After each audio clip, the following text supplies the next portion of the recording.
Bakar Boris Byre, a writer from Djibouti, Waberi, a writer from Guinea, Tierno Monemambo, a writer from Chad, Usilamko, a writer, the only other woman in the group, Monique Bouldo from Burkina Faso. There was another Chadian, the organizer of the trip, Noki Jedamoun. And there were other people who then joined us much later on when the project was already happening. So there were two organizers, Noki Jedamoun, as I said, from Chad, and a journalist by training, and Maimouna Koulibaly, also a journalist by training. And they had a festival called Fest Africa, and the idea was to invite African writers to come and exchange, like roundtables, conferences, and we used to meet every year. African literature, I would say, is kind of a family for me. We know each other, Francophone African literature, we know each other, and so we usually meet in more or less the same places over the years. And this festival was a big attraction. So when the year 1994, we were at the festival, and we all knew what had happened in Rwanda, and we were really shocked, and we started talking, wondering what we could do. And it was decided that we would go to Rwanda as writers, and without being compelled to write anything. That was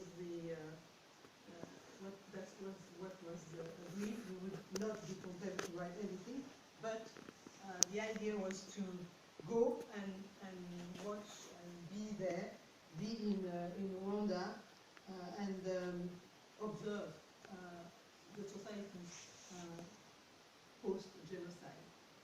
And that's what we did. We observed what was happening. We wanted to go there as a form of mourning and also as a form of solidarity.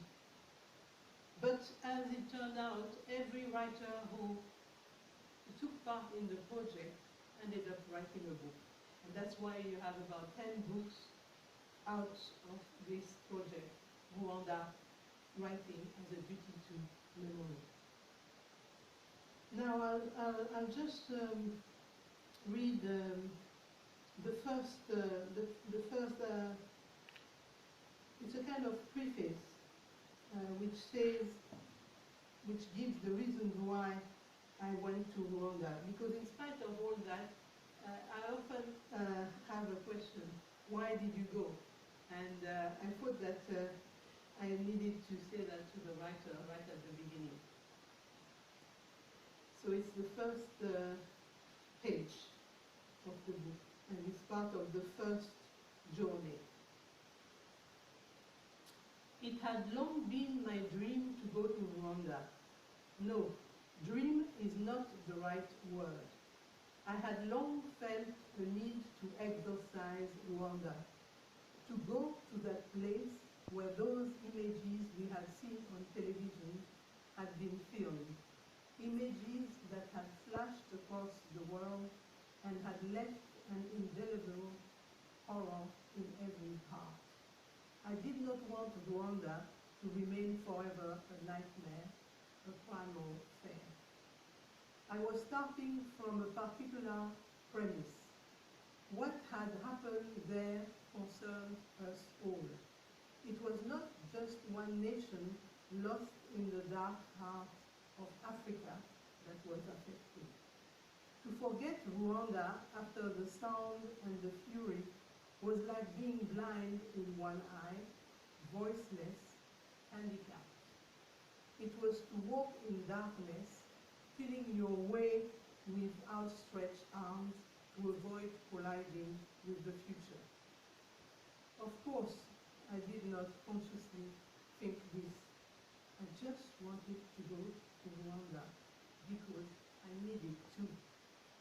Occasionally, someone will reveal a secret to you that you have not asked to know.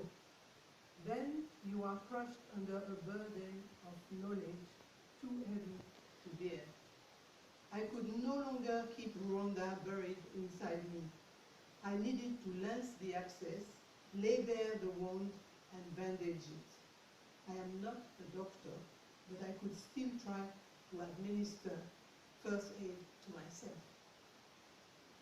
As I had been invited to South Africa for a conference a few days before my trip to Rwanda, I told myself that it was a good jumping off point. Post-apartheid South Africa might perhaps be able to offer some answers to my questions, especially in relation to the problem of reconciliation on a national scale. Furthermore, my first contact with this country would lead to other trips, I was sure. South Africa forms part of our collective memory. Nevertheless, I did not expect to have my first encounter with Rwanda while I was in South Africa.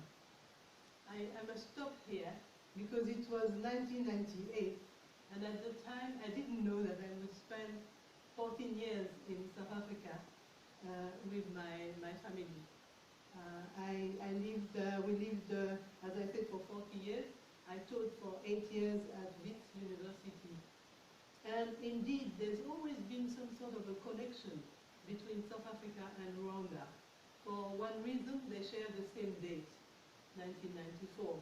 While there was the genocide, I sometimes get mixed up who's first, but there was the genocide in Rwanda, but at the same time there was the first democratic elections in South Africa.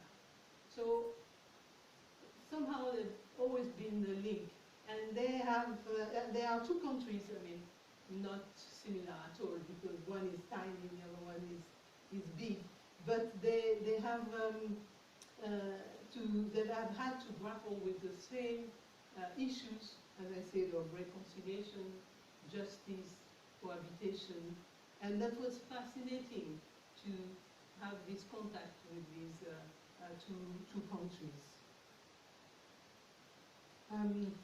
I will read now a little bit about yet my first impression of Kigali when I arrived in Kigali for the first time. I must say it wasn't without a lot of apprehension, and I remember having long discussions with my husband about going to Rwanda after the genocide, and the kind of what can I say, the kind of pitfalls that could happen, in the sense that my first preoccupation was that to know whether we would be able to write what we wanted to write, whether we would be free to go where we wanted to go, and whether we would be able to express ourselves freely in our books. And I must say that that was what happened. I don't remember having been prevented from doing anything. Maybe I encountered some difficulty when I wanted to go to a prison and see some prisoners, and that took a while. It took a while to get the permission to enter the prison and meet with prisoners, which I can understand. But I thought that it was not possible to write a book on Rwanda without having had some contact with some prisoners, and without also having gone to a trial, which I was able to do. And that also took quite a lot of organization to do. So this is the first impression of Kigali when I arrived. From a distance, the city seems to have forgotten everything, digested everything, swallowed everything. The streets are full of people. The flow of cars is never ending. Everyone wants to make a place for themselves, begin everything all over again. To stroll casually in the streets and watch life go by.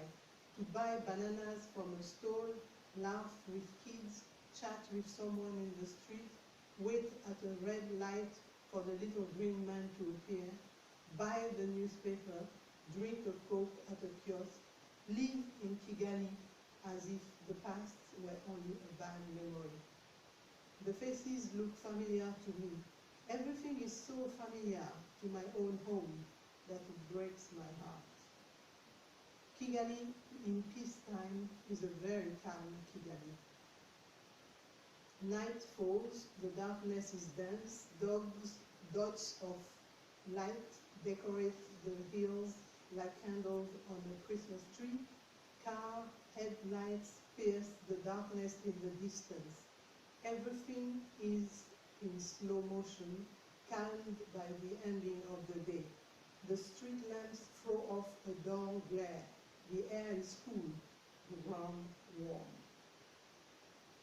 The moon is a perfect half-sparkle. The stars keep their painful secrets to themselves. Nothing can pierce the impenetrable darkness. We have to remember that time of endless night, return to that time of great terror, the time when humans, face to face with their destiny, had not yet discovered their humanity. Their steps were guided by obscure fears. We must remember the physical fear of the other. Are your fears more terrifying than mine? Do you fall deeper into your abyss than I into mine? What sacrifice would you be willing to make to preserve your humanity? Are you prepared for this incredible encounter with death distorted by cruelty? For one day we must stop in our tracks to look ourselves in the face, set off in search of our own fears, buried beneath apparent serenity. So this is what I felt when I went to Kigali, and it seemed peaceful, it seemed quiet, it seemed like it was very difficult to reconcile what had happened with what I was seeing. And I think that anybody who has had contact or who has been to Rwanda has that feeling at one point or another. Because for one thing, it's a beautiful country. It's a very beautiful country. I mean, the hills of Rwanda are known for their beauty. They call it the country of thousand hills. And it's, yes, it's very beautiful. And it even made me ask the question, what is the function of beauty? What do you do with beauty? What is beauty supposed to do? Normally, it's supposed to make you better people. That's what I understand. It's supposed to calm you. It's supposed to bring out very beautiful things in you. But that was a question I asked myself at the beginning. But since I've gone back to Rwanda and then thought about it a bit more, I realized that the question was wrong. Because in fact, when you are taken in the turmoil of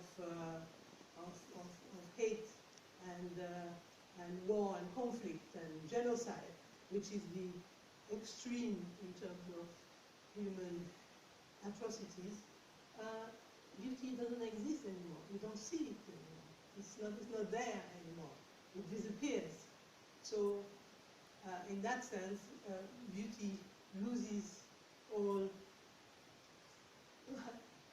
the things that it could do for you. I think you can appreciate beauty when you're happy, when it's like, it gives you a bigger feeling of contentment. Or I ask my question, was it because of the beauty of the land that people, when they fought, they were threatened? When they thought that they might lose that beautiful land, were ready to do anything? Could be that. But it's an ongoing question in my head, and I don't think I've yet found the answer. So I think that's a place, Rwanda is a place that makes you ask yourself questions all the time. It makes you realize that there are a lot of things that you cannot take for granted. And that even yourself, you have to, when you go through some time in Rwanda, you then have to question yourself. You have to question who you are exactly and what you would be prepared to do if you were in an extreme situation. But it's also a place that gives you strength, because in spite of everything that happened, the terrible things that happened, the genocide, you had people who were able to raise above that and to, at the risk of their own lives, to do what was the thing to do. And I find that absolutely extraordinary. Because when we live in peaceful times, we always think that we are good people. We're very good people. You wouldn't do that. I wouldn't do that. You think that, but you don't know what would happen to you if you were in a war situation. And I have the greatest admiration for people who were able to rise above what happened around them and keep their humanity. And I will read maybe just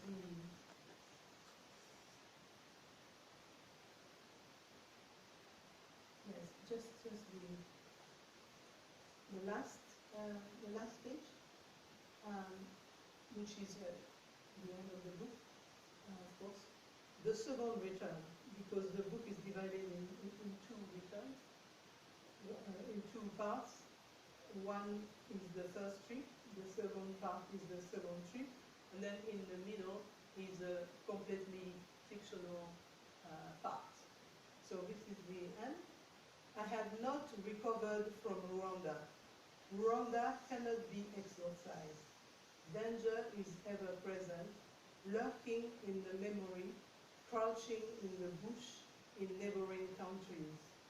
Violence is still there on every side. Death and cruelty.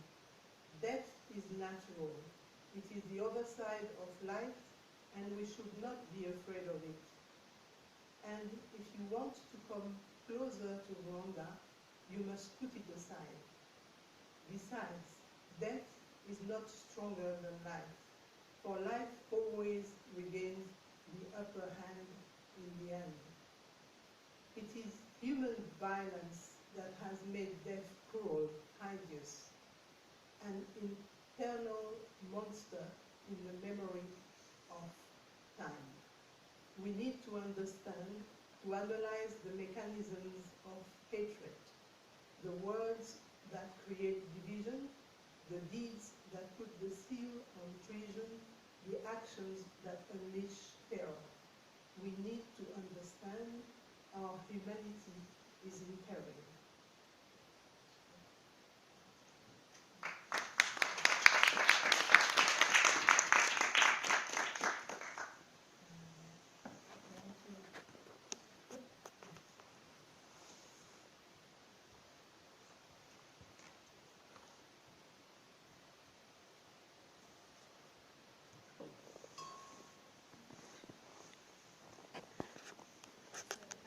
I'll kick off with some questions about Rwanda, and then we might hear extracts from other texts after that.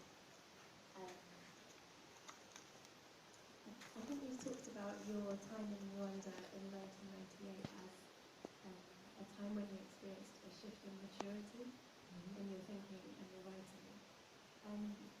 Could you talk a bit about how that time and your Pokemon as a text influenced your writing, kind of moving forwards from that time? Yes.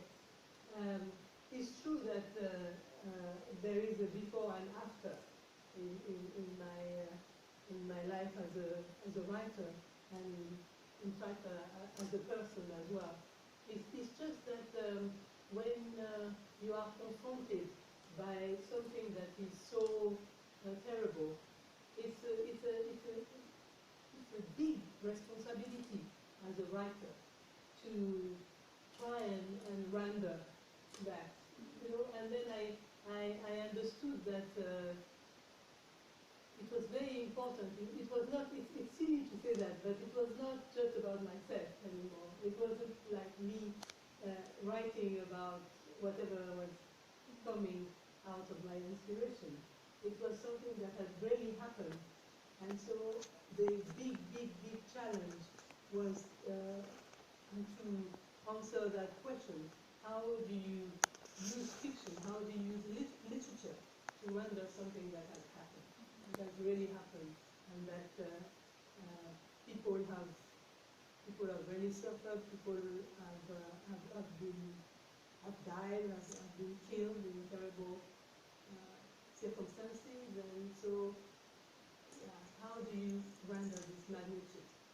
And I think that was the problem that we all had as writers taking part in the project.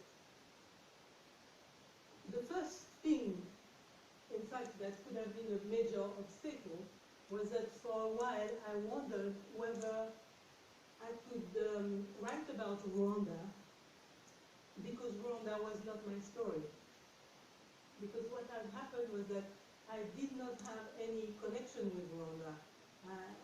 We had a common friend, Tadjo, who was a journalist also and who helped us organize the trip. But apart from him, I had no connection with Rwanda. So I thought, this is not my story. But in fact, again, after a long process, I realized that it was my story as well. Because Rwanda, as I said at the beginning of the book, the genocide in Rwanda is not just about something that happened in the darkness of Africa, but it's a crime against humanity. And it's about people, it's about human beings. And in fact, it's so true, because the Holocaust is the most known genocide in history. But it's about people from a totally different civilization. It's a different civilization, greatest musicians, greatest writers, economically sound. What can you say? How could that happen? You know, not big philosophers, greatest philosophers, and it happened. It happened. So it means that it's not something about Africa. It's not something about Germany. It's not something about Cambodia. It's something that unfortunately is in us as a living species. And then we have to understand that. And then from then on, realize that wherever something like that happens, it's our story. It's not something that happened outside of us. And in the project, Writing as a Duty to Memory, there was quite an eclectic mix of literary responses in terms of genre, in terms of theme. Some people kind of faced what had happened more head-on. Some writers were more indirect. You talked in the preface about first aid and some kind of perhaps healing, and then your text is full of questions. Can you explain why you chose to respond in this literary form, and perhaps comment on the successfulness of the project as a whole, given that there was such a variety of responses amongst the writers? It's true. There was the novel as a genre. There was poetry.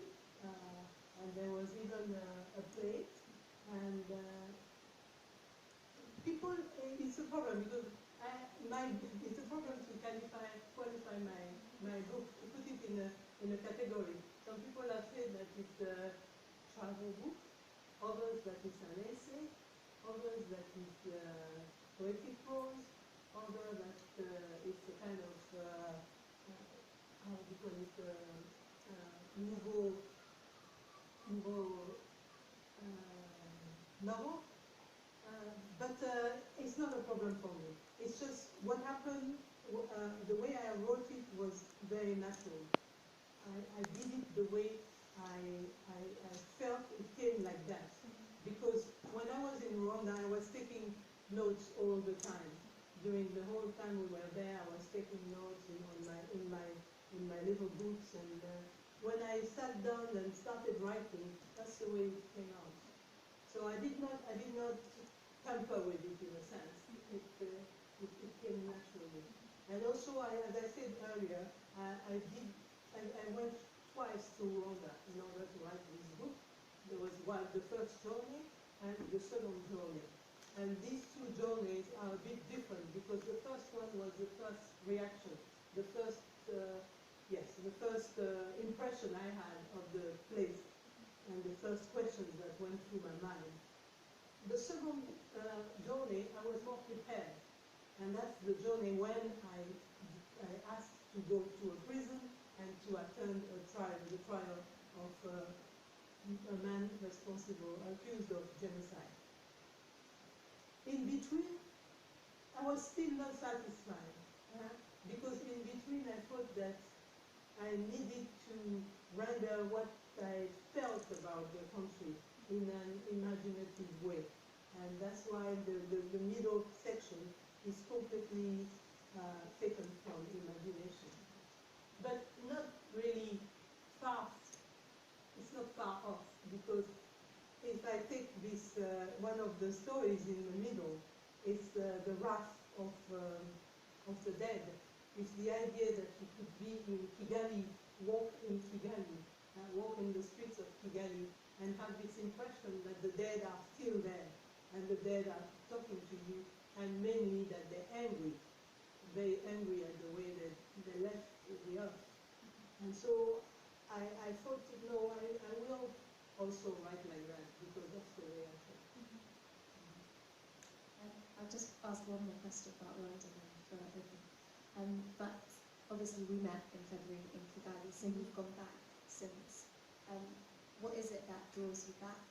And is it that sense of connection between South Africa and Rwanda? Is it feeling part of that shared humanity you mentioned? Do you feel like your work